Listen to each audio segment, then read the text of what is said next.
We decided to host this meet this year because we think it's really important that we get the racing opportunities, and we needed a meet here, and there wasn't a good option to go to, and so we decided to host one. And we have the best facility in the world to host on, and when fall cooperates like it did today, I can't imagine a better set of conditions. And obviously the conditions were well. Had the men's race and the women's. Talk about the team that we brought out here today, obviously with Fleax right around the corner and stuff. What was the expectation out of the crew that ran today?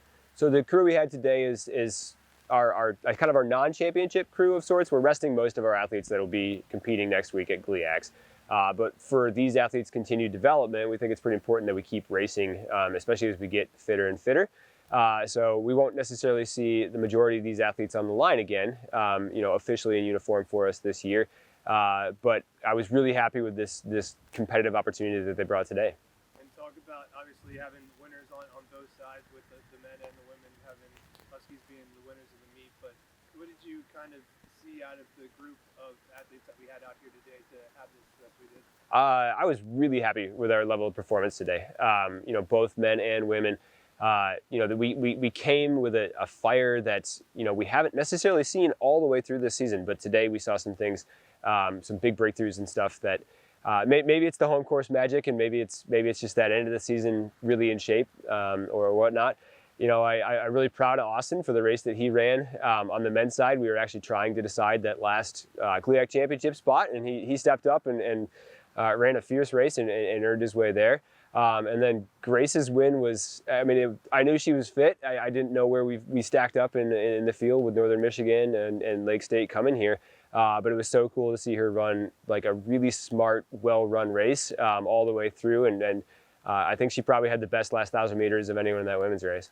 And usually when we see the end of the regular season meets for teams that aren't going to be competing in the postseason, it's usually a little bit of an easier course. Talk about, you mentioned, but talk about the facility that we have here. And really, this isn't the easiest walk in the park as far as the cross-country course is concerned. No, it certainly isn't. We have an authentic, real cross-country course on our hands here.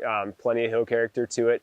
But it actually runs reasonably fast if you run it well, right? It's a course that there is like a technique to running it well, and utilizing the downhill opportunities you have, and recognizing where you can rest and where you got to work.